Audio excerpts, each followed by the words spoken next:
Hi everyone. नमस्कार दोस्तों। आज हम एक बेहद असहज लेकिन जरूरी विषय पर बात करेंगे। इंसानों द्वारा इंसानों का शिकार। द हंट से लेकर स्क्विड गेम, रेडी और नॉट से बैटल रॉयल, ये फिल्में हमें चौंकाती हैं, डराती हैं और कहीं ना कहीं आकर्षित भी करती हैं। पर आखिर ऐसा क्या है जो हमें बार बार ऐसी कहानियों की ओर खींचता है? और सबसे गहरी बात, अगर कानून ना हो तो क्या हम में से ज्यादा लोग ऐसे शिकार में हिस्सा लेते? ये गंभीर विषय है, इसलिए आज का वीडियो कंटेंट पर फोकस करेगा, ना कि फ्लैशी विजुअल्स पर। हमने इस विषय पर गहरी मनोवैज्ञानिक रिसर्च की है। अगर आपको रेफरेंस या स्टडी चाहिए तो कमेंट में जरूर पूछिए। 1. ऐसी फिल्में बनती क्यों हैं? फिल्म मेकर अच्छी तरह समझते हैं कि हिंसा और खतरे जैसे तत्व हमारे आदिम सर्वाइवल इंस्टिंक्ट को ट्रिगर करते हैं। हमारा दिमाग इन काल्पनिक खतरों पर भी वैसे ही रिएक्ट करता है जैसे असली खतरों पर, जैसे हम अब भी किसी जंगल में जानवरों से लड़ रहे हों। हिंसा ध्यान खींचती है क्योंकि ये हमारे भीतर की सबसे पुरानी प्रतिक्रिया है। यही वजह है कि ये बार बार काम करती है। 2. हमें ये क्रूरता पसंद क्यों आती है? मनोवैज्ञानिकों के मुताबिक इसके पीछे कई कारण हो सकते हैं। हम फिक्शन को एक सेफ स्पेस की तरह यूज करते हैं, जहां हम खतरनाक परिस्थितियों को मेंटली सिमुलेट कर सकते हैं बिना किसी असली नतीजे के। डर और राहत के बीच का इमोशनल रोलर कोस्टर हमें साइकोलॉजिकल सेटिस्फैक्शन देता है। कुछ लोग नेचुरली थ्रिल सीकिंग होते हैं या उनमें एम्पैथी थोड़ी कम होती है। ऐसे लोग इस तरह की एक्सट्रीम कहानियों में ज्यादा इन्वॉल्व हो जाते हैं। यानी ये सिर्फ शॉक वैल्यू नहीं है, ये हमारे अंदर की वायरिंग है। 3. क्या ये सिर्फ हार्मलेस एंटरटेनमेंट है? हर बार नहीं। ऐसी फिल्में जहां मजा देती है, वही रिपीटेड एक्सपोजर से हम असली जिंदगी की तकलीफों के लिए इमोशनली नम भी हो सकते हैं। क्रूरता हमें सामान्य लगने लगती है।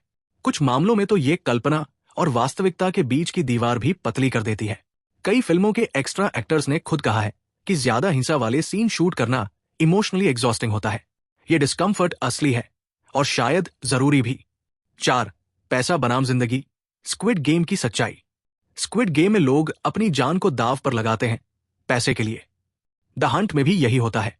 डेस्परेशन और मोरालिटी के बीच की लाइन धुंधली हो जाती है। ये फिल्में हमें हिला देती है क्योंकि ये हमारे अंदर के सबसे बड़े डर दिखाती है। गरीबी, शर्म, सर्वाइवल। इन किरदारों का खेल सिर्फ खेल नहीं है, ये इमोशनल युद्ध है जहां इंसान को अपनी इंसानियत को बेचकर उम्मीद खरीदनी पड़ती है। 5. एक्सपर्ट्स क्या चेतावनी देते हैं? ये जॉनर सिर्फ एंटरटेन नहीं करता, ये हमारे प्राइमल इंस्टिंक्ट्स को हाईजैक कर लेता है। लंबे समय तक ये हमारी सोच को बदल सकता है कि हम दर्द, शक्ति और न्याय को कैसे देखते हैं। इसका मतलब ये नहीं कि देखना बंद कर दो, पर इसका मतलब ये जरूर है कि देखें सोच समझकर, ये समझते हुए कि ये कहानियां हमारे भीतर की किस भूख को खाना खिला रही है। 6. आखिरी बात, ये फिल्में हमें बांध लेती हैं, पर ये न्यूट्रल नहीं होती। ये हमारी सबसे पुरानी इंस्टिंक्ट्स को जगाती है, सर्वाइवल, डोमिनेशन और भाग जाने की। और ये सवाल छोड़ जाती है, अगर कानून ना हो, क्या आप भी जान बचाने के लिए किसी को मार सकते हैं? अगर जिंदगी एक गेम बन जाए और इनाम हो पैसा, तो आप कहां लाइन खींचेंगे? ये फिल्में हमें आईना दिखाती है और कई बार वो चेहरे दिखाती है जिन्हें हम देखना नहीं चाहते। टॉप 10 ह्यूमन हंटिंग मूवीज, सोचने वाली कहानियां। 1. The Hunt, 2020।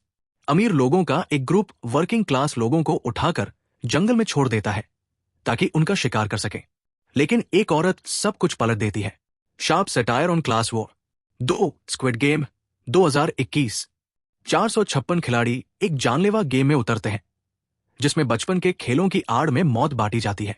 3. Battle royal, 2000। Dystopian Japan में स्टूडेंट्स को सरकार एक डेथ गेम में डाल देती है, बचना है तो मारना पड़ेगा। 4. The most dangerous game, 1932। एक शिपवरेक सर्वाइवर ऐसी आइलैंड पर पहुंचता है जहां मेजबान इंसानों का शिकार करता है।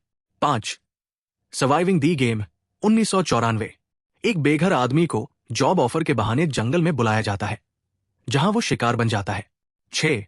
Hard target, 1993। न्यू ऑर्लीन्स में अमीर लोग गरीबों का शिकार करते हैं, पर एक आर्मी वेटरन पलटवार करता है। 7. The Belko experiment, 2016। Office workers को मजबूर किया जाता है कि वो एक दूसरे को मारें सर्वाइवल के लिए। कैपिटलिज्म पर तीखा कटाक्ष। 8. रेडी और नॉट, 2019। नई दुल्हन को उसकी ससुराल वाले शादी की रात एक डेथ गेम में डाल देते हैं, पारिवारिक परंपरा के नाम पर। 9. The condemned 2007. 10 क्रिमिनल्स को एक आइलैंड पर छोड़ दिया जाता है, एक रियलिटी शो के लिए जिसमें सिर्फ एक बचेगा. 10. Would you rather 2012. Dinner party में मेहमानों को एक क्रूर गेम खेलने के लिए मजबूर किया जाता है. हर चुनाव मौत ला सकता है. निष्कर्ष: ह्यूमन हंटिंग फिल्में हमारी सबसे पुरानी डर और सबसे काली फैंटेसी को टच करती है. ये दिखाती है कि अगर नैतिकता हटा दी जाए तो हम क्या बन सकते हैं. पर सवाल यह है, क्या वो सब हमारे अंदर पहले से ही है? कमेंट में बताएं.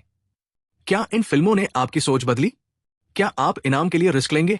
अगर आपको ये एनालिसिस पसंद आया हो तो वीडियो को लाइक करें, शेयर करें और चैनल को सब्सक्राइब जरूर करें. और याद रखें, थोड़ा सोच कर देखना तब भी जब सिनेमा ज्यादा क्रूर हो जाए.